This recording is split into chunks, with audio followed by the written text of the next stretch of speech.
So if you would turn to the book of Esther, the 7th chapter of the book of Esther. And then if you would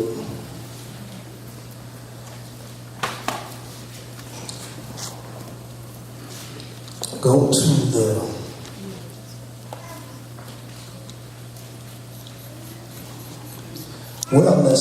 let's go with the first verse.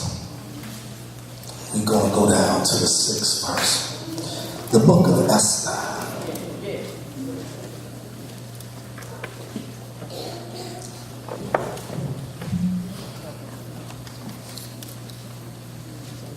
Now I need all of the women who consider themselves to be a queen. I need you to stand. If you consider yourself to be a queen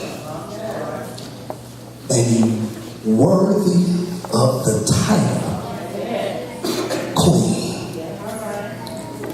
whereas you wouldn't be offended if someone actually said to you, Madam Queen, you could receive and say, yes, I am a queen. I want you to stand on your feet because this message is going to be about you in particular today. Esther 7:1 says, so the king and Haman came to a banquet with Esther the queen. All right. And the king said unto Esther, on the 2nd day of the banquet of wine, what is thy petition, Queen Esther? And it shall be granted thee. And it shall be granted thee. And what is thy request? And it shall be performed even to the half of the kingdom.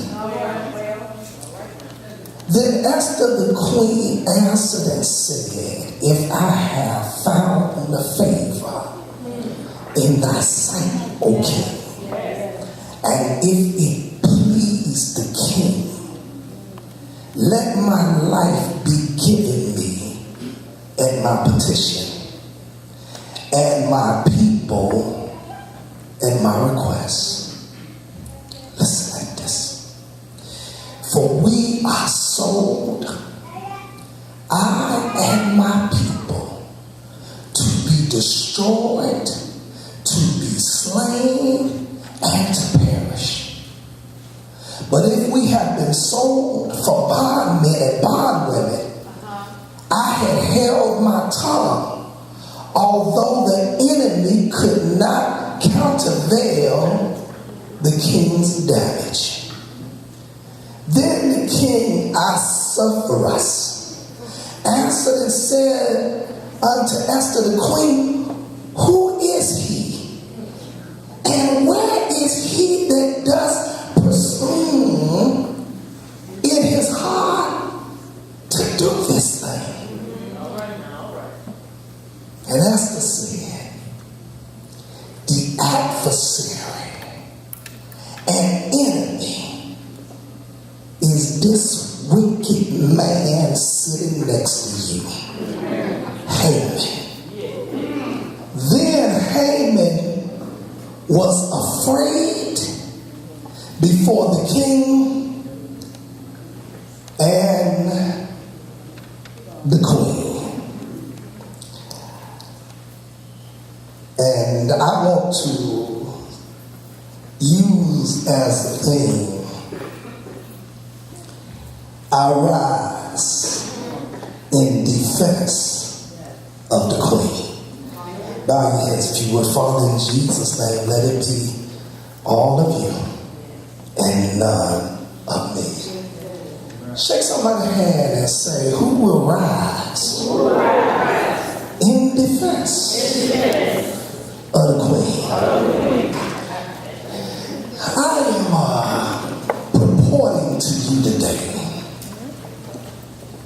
that the queen, as well as her people, are under attack.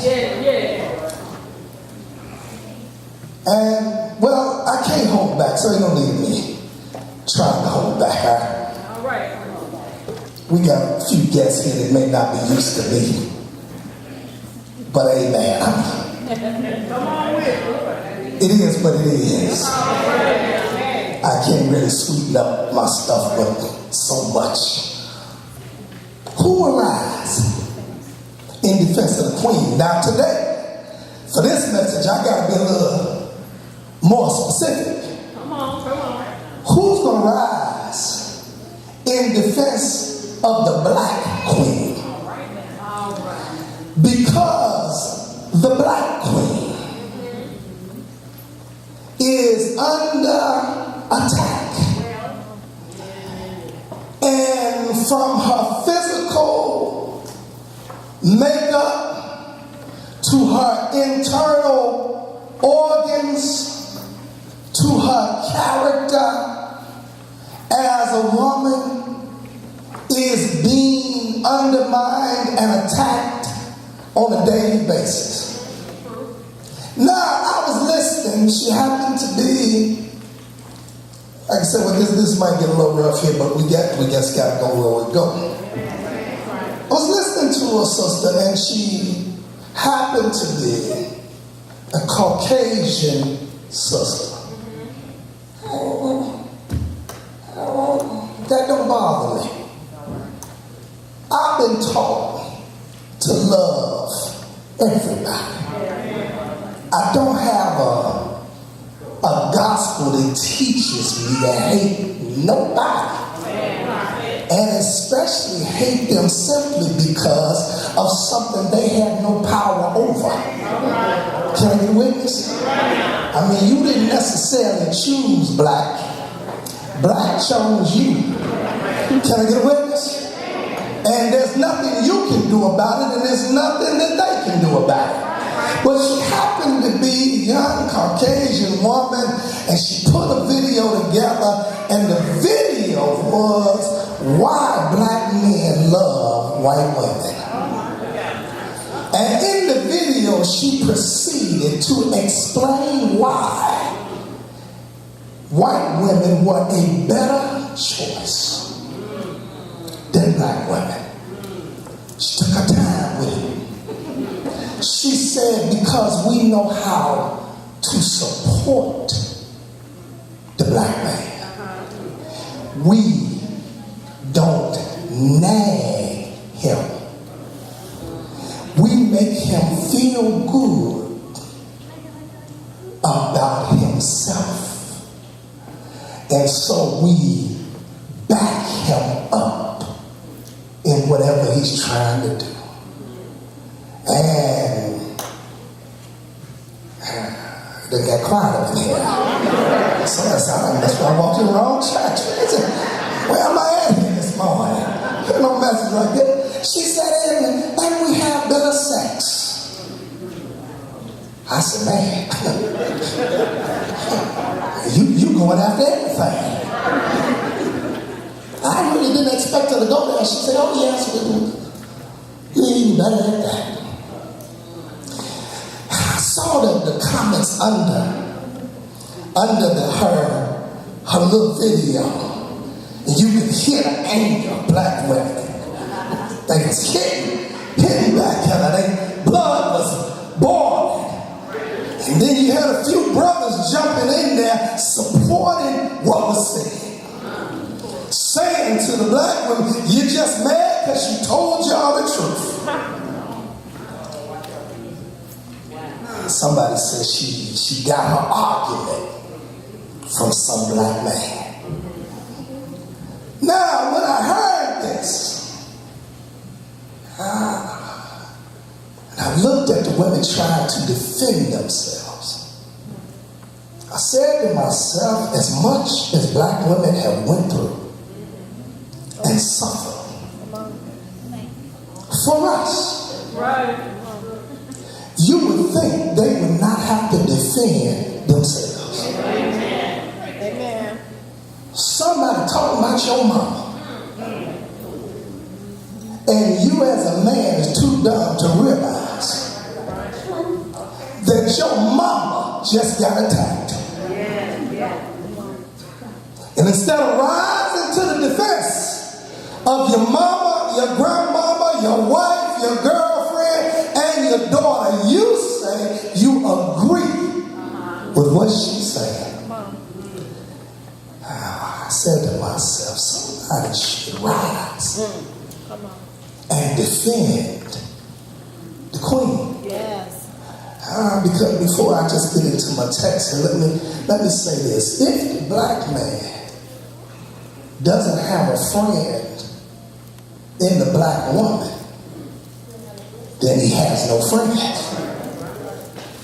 Because nobody has backed up us as men like black women have.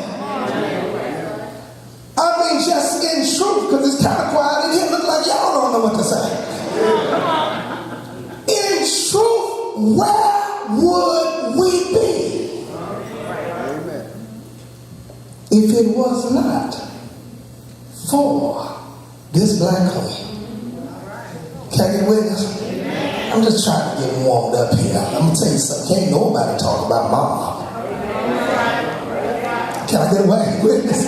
If you want to see, if you want to get a boxing match out of me, you say something about my mama.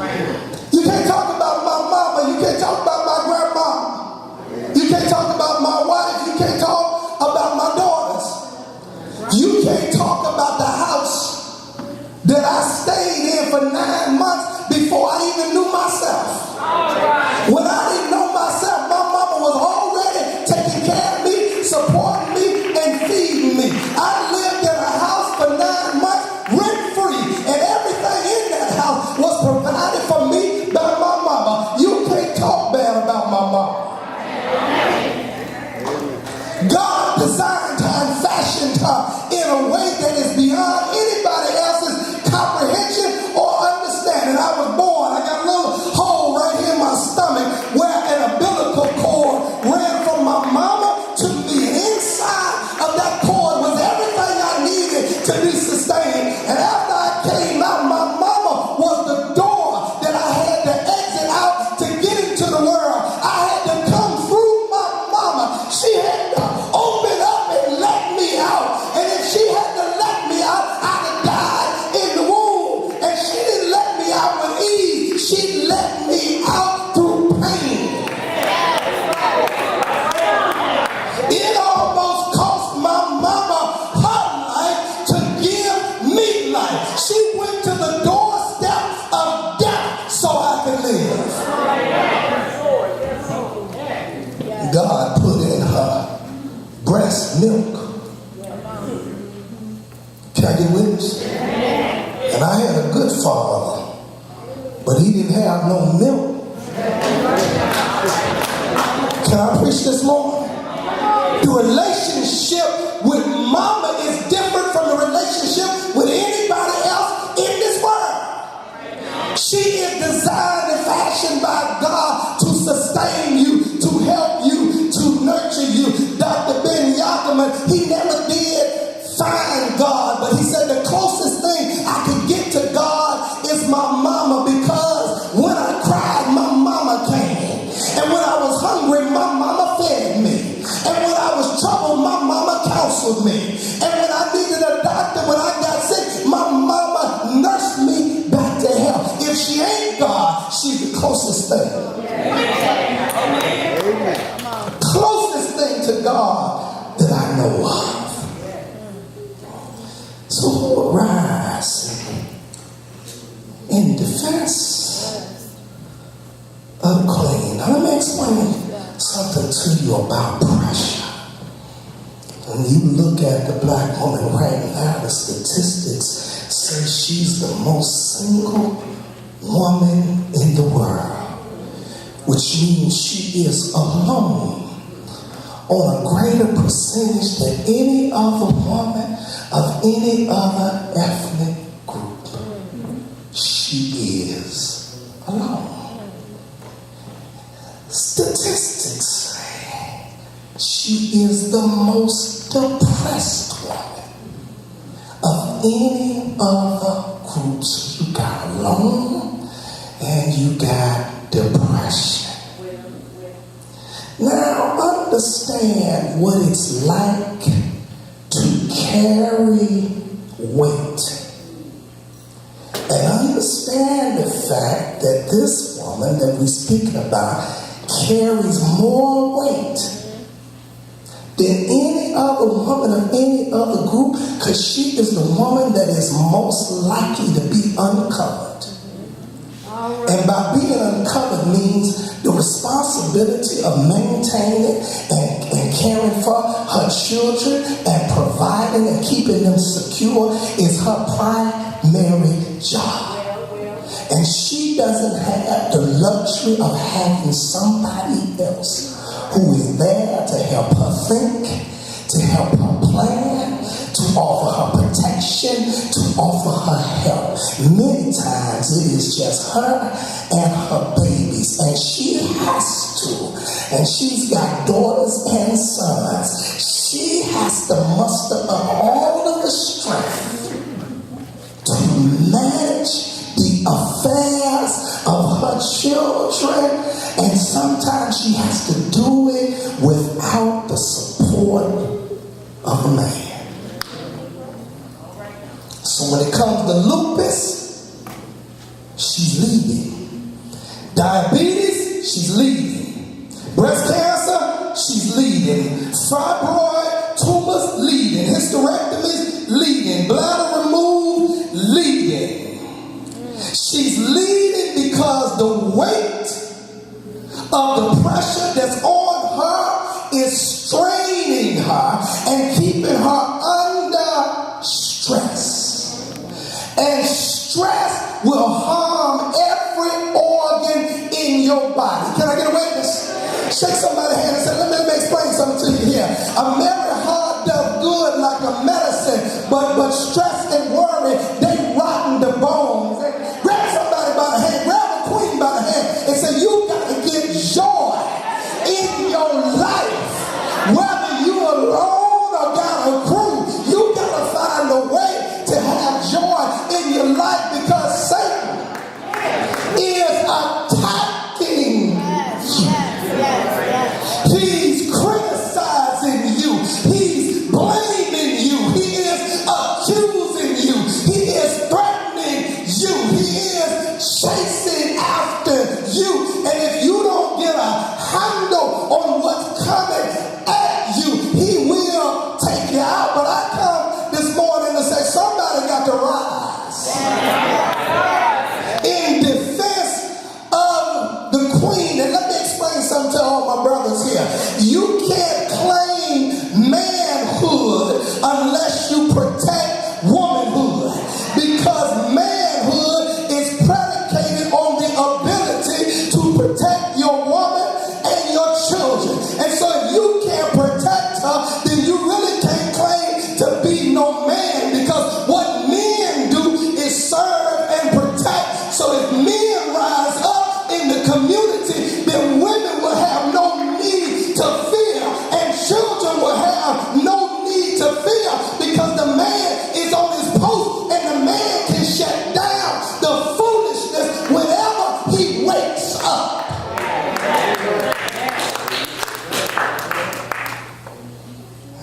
Amen. They say, our children's going crazy. Our children's going crazy. They're out here killing each other. They're out here shooting each other. Look at them. They're going crazy. But let me say this to you. Ain't no children ever been successful when the men and the women that make them are in opposition. Our children are in the condition that we in. If they look confused, ask yourself, how we doing? All right. Can I get a witness? Ask yourself how well we support each other, how well we communicate. Can I get a witness? And I'm not talking about everybody being married. I'm talking about understanding how to be civilized. Every now and then you can't be with the one you had a baby by, but can we be civilized? Now talk back at me this morning.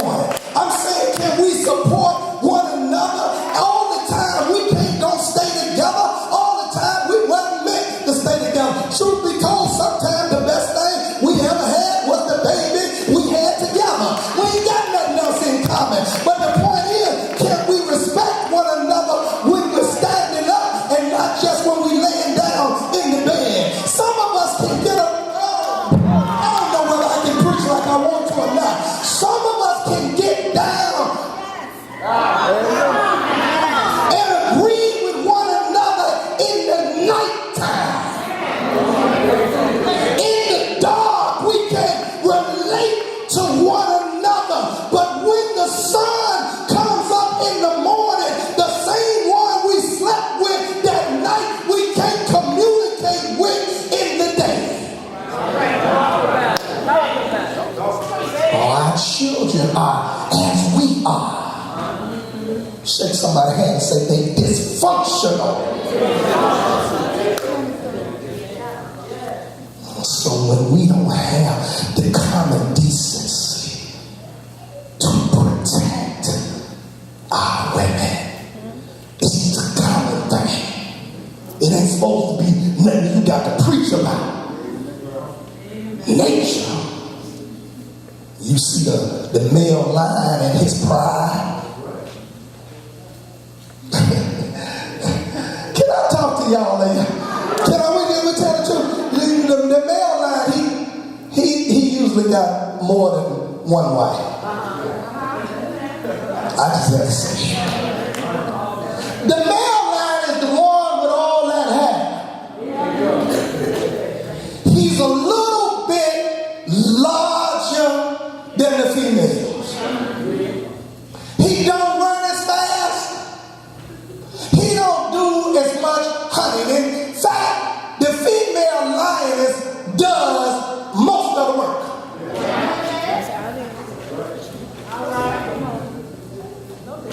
The male lion has one function too.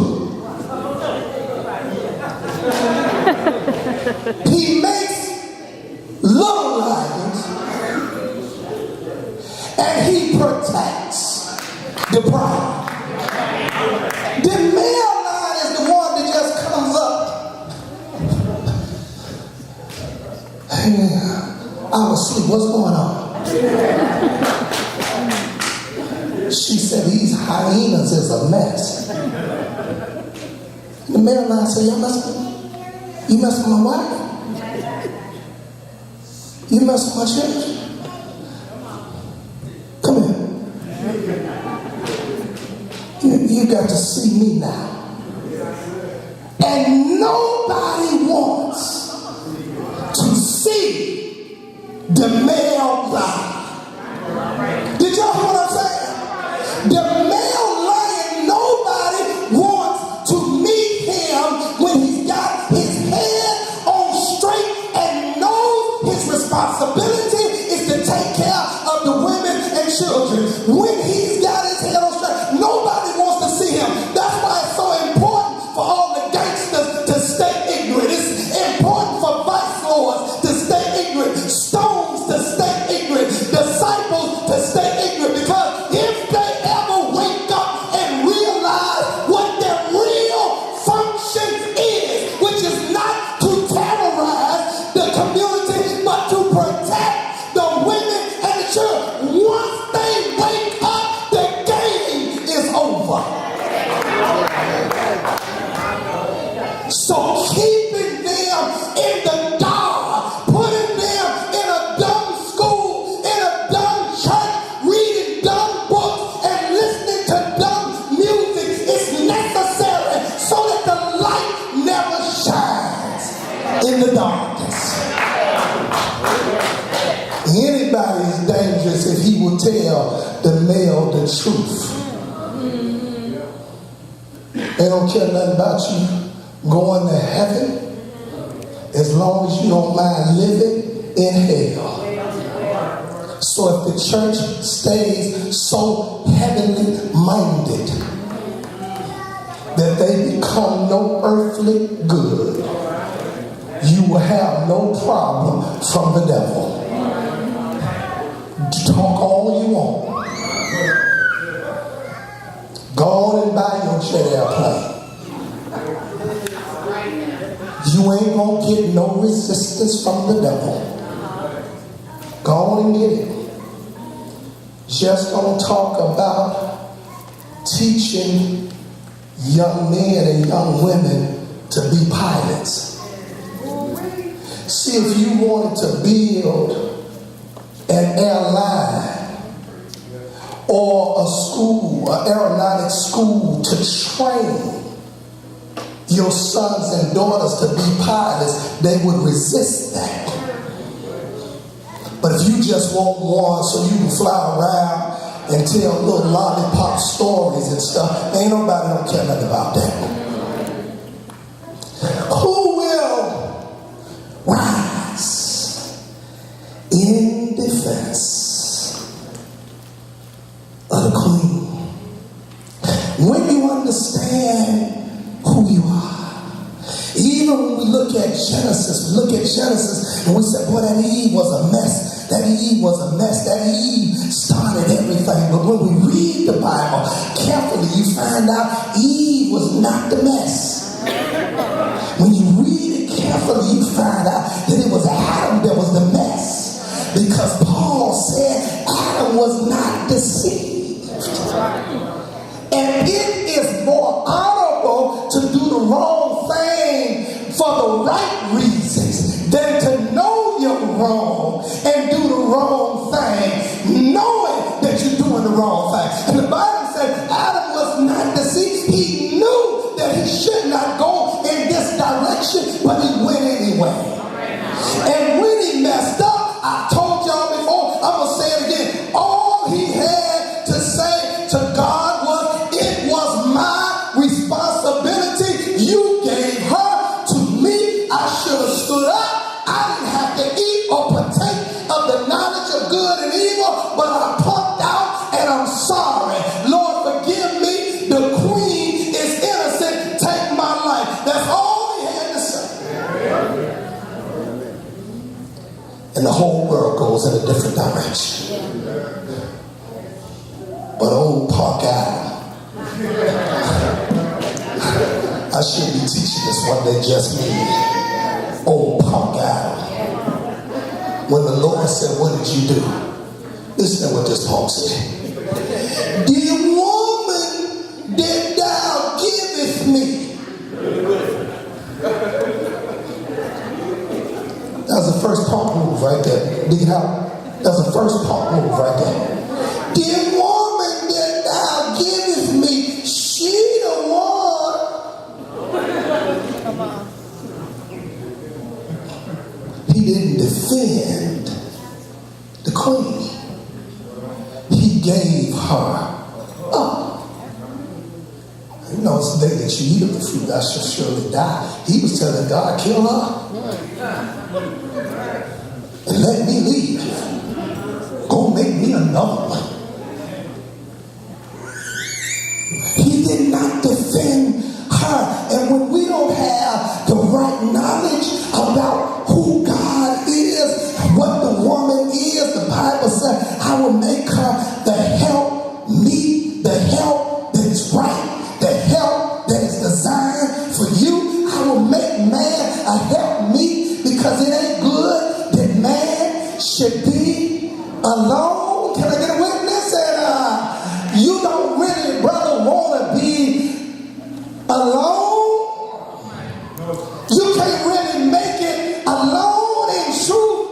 Barack is smooth, he's intelligent, he's well educated, but if you understood things the way you should understand that, Barack is not president without Michelle, and Barack don't win the election without Michelle. The thing that's been holding Barack together is that tall, slim, dark, black woman who just plain won't mess up. They've been trying to trip her up, mess her up, attack a kid, but she's so queenly.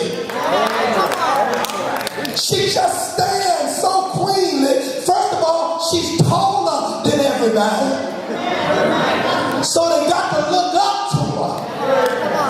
And she just carries herself with so much poise. They don't know whether she's Jackie Kennedy. They don't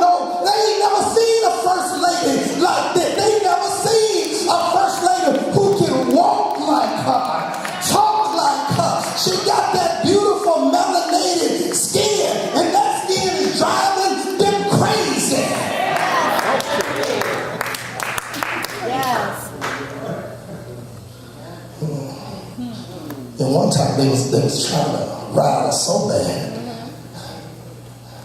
One time, Barack said, hold on, Mike. He's getting ready for the day.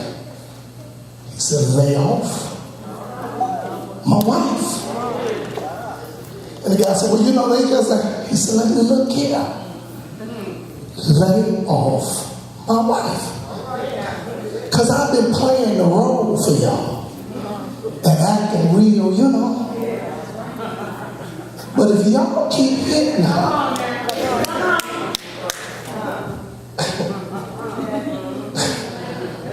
I'm going to let something come out on y'all. Can I get a witness? See, and that's what we got to understand. There's a calling on us. It's not that difficult to understand what's going on. You just have to go back and understand that an attack on a people is an attack on the family. That you can't survive without family. And since our families are being torn apart, it is easy to destroy us. But if we come together, can I get a witness here? Can I get a witness? Let me go here for a minute. You understand separating the family was part of the function of slavery. To sell the daughter off, to sell the son off, to rape the mama, but to break up the family, to forbid slaves to marry, to keep them from having a consistent relationship with one another and a respectful relationship with one another. That's the purpose of rap music today. Because you remember when you first heard rap music, it was about consciousness and togetherness and unity. And somebody looked at that music and that drum beat and said, these Negroes keep talking about unity and brotherhood and beating these drums. These Negroes gonna come together. Let me pour some dirty, nasty, funky, ugly folk and put them behind a microphone and let them disgrace their woman, talk about her, bring her back down, call her names, make her a whore, make her a beat, make her a slut, make her a bust down, and let's get these young black folk to sing it about their own destruction. Because when you got the beat, you can't even hear the message. You so in tune with the beat that the DJ can say, all of the, I don't even know, I'm sorry. But he can say, all of the, I can't say the word. I don't want to use the biblical. All of the, let's see, all of the harlots in here say, yo. And you raise your hand. He just said all the whores up in here. Raise your hand. Your hand go up. Hey! All the bust downs in here. All the tramps in here. See, you can't even hear. You being attacked. And don't even know you being attacked. You being slapped. And then you saying, thank you. Can I have another slap? Thank you. Can I have another insult? Thank you. Can you take me down lower? All right. Come on down. You pay for your disgrace. How can I get witness? And your man, he's a part of the destruction of his own woman. He will not defend your honor. He says, if I can make a buck singing it, then I'm going to just try to get paid. If we don't defend the queen, just give me about 10 minutes here. If we don't defend her, Tupac said we will have a race of babies that will hate the ladies.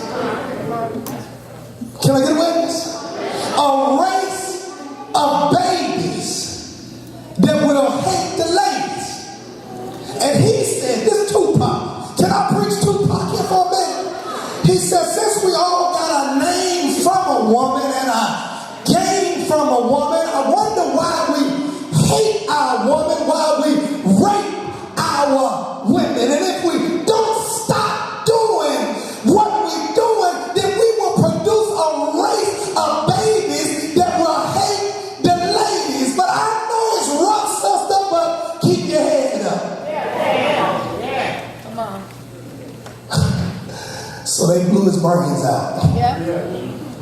Because you can't have a man who's got the ear of a black woman. Say, keep your head up. Can I get a witness? You cannot afford to let a man like that who's got skills, but God is waking him up. So God wakes him up and he's got the ear of young people and they're listening to him, then he'll wake them up. So they blew his brains out. Listen to you, shake somebody and say, look here, the truth will make enemies. You can tell lies and get real big, but the truth will make enemies. My brother inboxed me on Facebook. He said, Pastor, he said, Bishop, why don't you dial it down a little bit? You creating trouble for yourself. You can't just say things like that. I said, well, yeah, I can though. See, because my plan and your plan is different. See, you trying to fit in, but I ain't trying to get in. I'm on the outside looking in and I don't want in. I just want God to be pleased with me. Can I have somebody help me preach a little bit? I want God to be satisfied with me. So if tomorrow's my day or next week is my day, when y'all come and look on me, you gonna say, here lies a man who told us the truth and was not afraid to tell the truth. So you can't marry what is not produced. I'm talking to the queen right now. You can't marry men unless you are able to make some men. Ain't no need to continue to have conferences and celebrate your celibacy. Can I get a witness? Celibacy is good if it's by choice.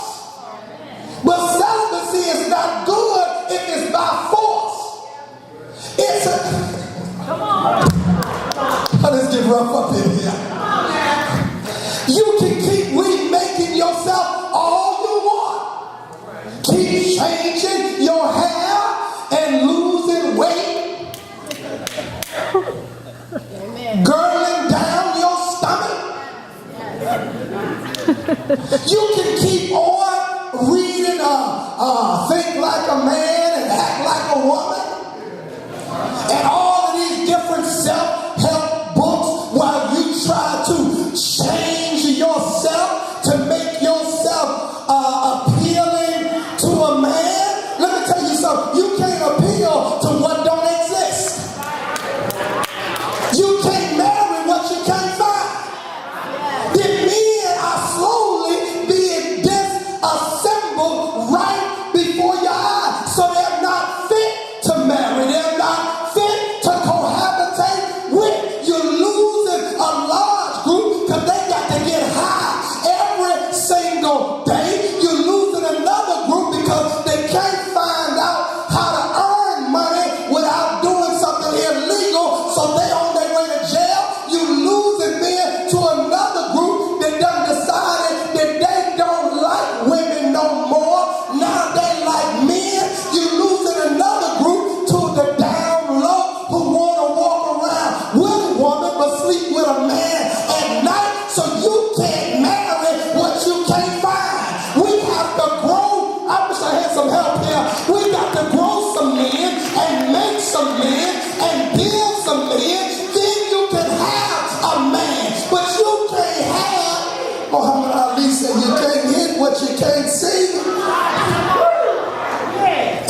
house is under attack.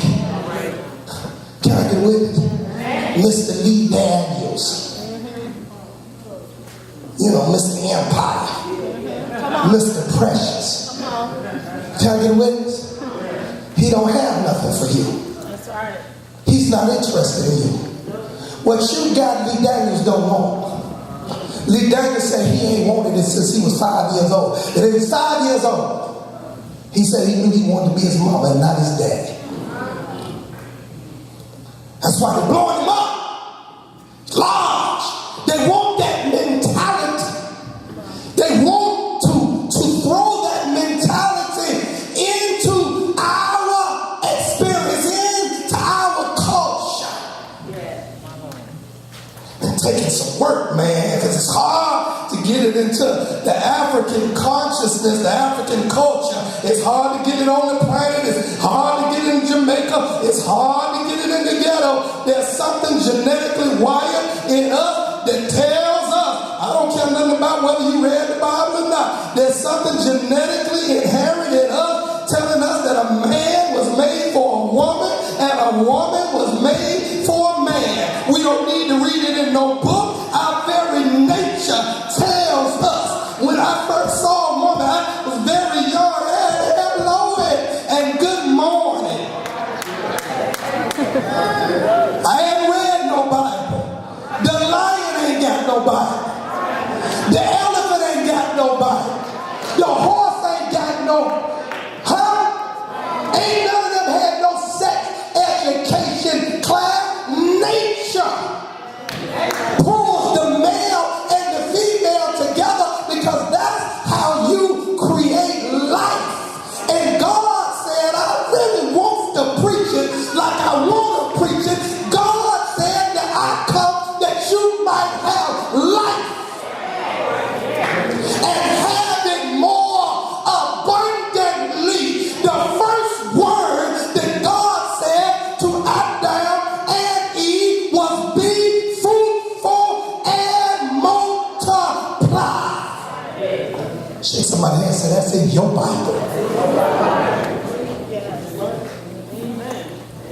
Me and Pretty Ricky can't produce nothing. Can I get with it? Well, these men look good as women now. They getting the hair, they getting the breasts, they getting the behind, they shaking their mouth. Look how good they look. I don't care how good you look.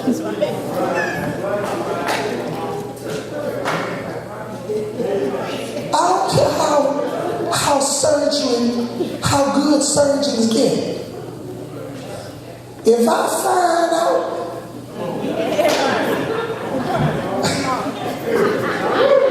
that you wasn't born,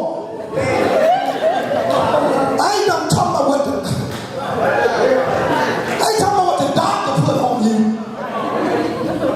So I thought you got to be born with it. You ain't no woman just because you got a shape and somebody put some bosoms on you. That don't make you no woman. To be a woman, you need all the stuff. You need the ovaries and the fallopian tube. You need the stuff that I can't even see.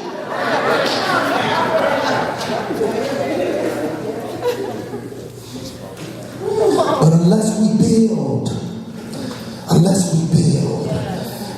defend the queen. See, sometimes, and how many in here like a wedding? How many folk like a wedding? Wait the hand, just like to see a wedding. Ain't a wedding a beautiful thing? Oh, it's just so beautiful. You ever thought about what you're looking at when you see a wedding? Why the wedding is like it is? Did you ever notice the fact that in order to marry a woman, the tradition is that the man got to get down on his knees? You ever ask yourself why he got to get down on his knees? Do you know how hard it is to make a man bow? Huh? Y'all ain't talking to me. You know a man don't want to bow on nothing. He don't even want to bow on stuff that's right. You said, well, ain't you gonna give in on this? I ain't But when it comes to marrying you, all of a sudden, the man who won't bow for nobody, he get out on his knees. He said, would you? I got out on my knees for you. On my knees. Can you with me? I had to make this thing happen. I got on my knees, asked her, would you marry me? She said, yeah. You know, Negro, yeah. Get off your knees. You don't want to be down there no way. What not? You don't know. But this is what I'm trying to explain to you. At the wedding, when the man come out, don't nobody move. And one brother just come out, he just come out. Everybody said there he is. But don't nobody get up. But all of a sudden, That's right. Come on now. boom, the doors open up. The music comes. Here comes somebody down with flowers. That's right. Here comes somebody down with a home. Here's this whole parade. And at the end of the parade, here's this woman standing. Yes. And everybody gets up. Yes. Says, here she comes. This is a queen ceremony. The queen has now entered in the building. Can I get a witness? And everybody wants to see the queen and how the queen is dressed. Can I get a witness? Now let me tell you something. When the brother came in, he came in with the best man or the preacher or something. But I'm going to say something. Didn't nobody give him away. Now y'all ain't saying nothing to me. Didn't nobody give him away. You know why? Because he's uncovered. He's the cover-up. She's not coming to cover him. He's a man. He's supposed to be able to stand there alone. But her as a female is coming up the walkway with her father. And her father brings her up. And then the preacher said, who giveth this bride to this group? And the father says, she's been my responsibility all her life. And it was my job to keep her safe and protect her. On this day, I am giving up my mantle and my covering to this man. From now on, you shall cover her. That's what you're looking at every time you go to it. That's what you watch. The thought is that she would always be protected. That a man would give his life as any father would. One of my daughters is here today. You hit her, you got to hit me. If you hit her, in fact, you got to kill me. You got to take me out of here. That's why I've been training my daughters and whatnot. And marry good men. Marry good men. Can I get a witness? Because dad would like to live. Can I get a witness? And if you marry the wrong man, I may not make it. Can I get a witness? I may not make it and whatnot because I understand my responsibility. When I trust you with my daughter, I intend for you to protect her with your life as I have protected her with mine. Shake somebody's hand and say, who will rise in defense of the queen? I gotta close this down. Let me close it by saying this. Queen Esther was in a situation just like you. She is a beautiful, powerful black queen, and her people was in trouble, and she had relationship with a Persian king, also a black man, but one from a different people. And she stood up in the doorway because women had a certain manner when it comes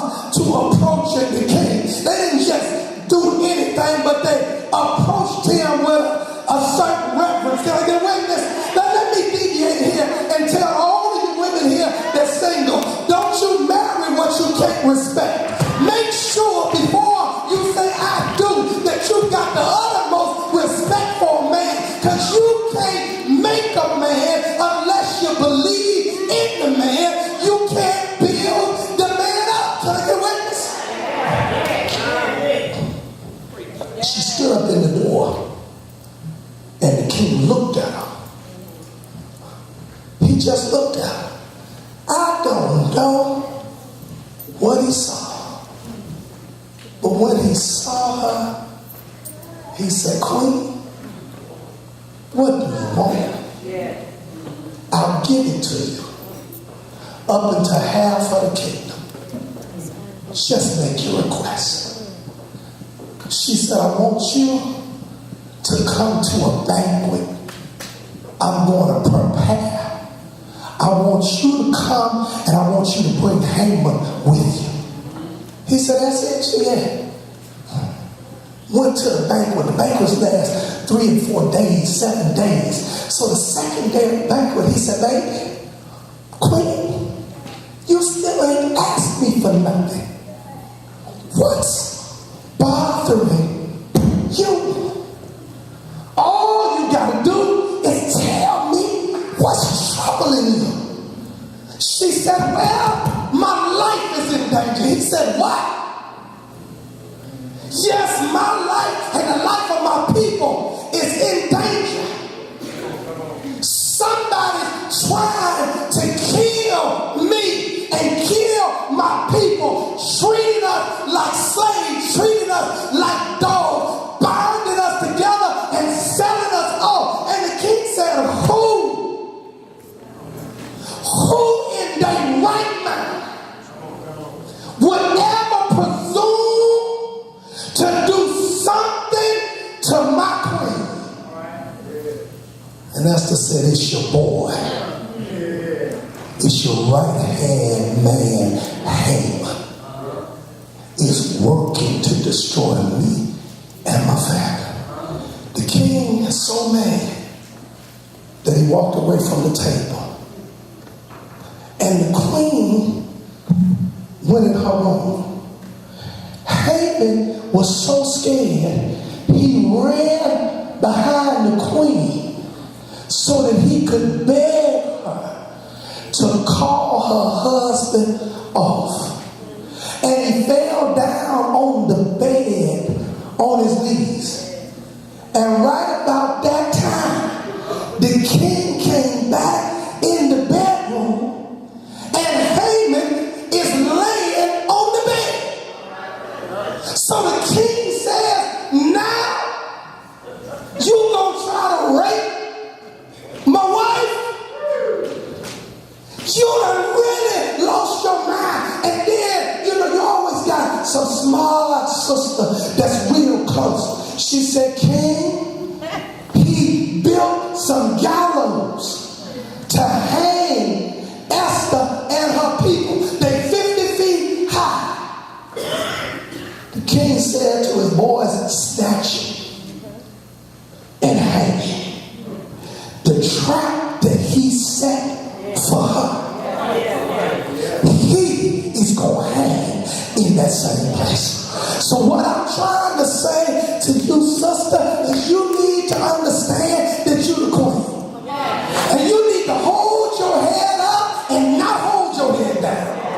And you need to understand that all you need to do is be on God's side and nothing can stop you or break you down. Because ain't nobody ever did what you done. You got to understand the power that you have in your home, in your family, in your community.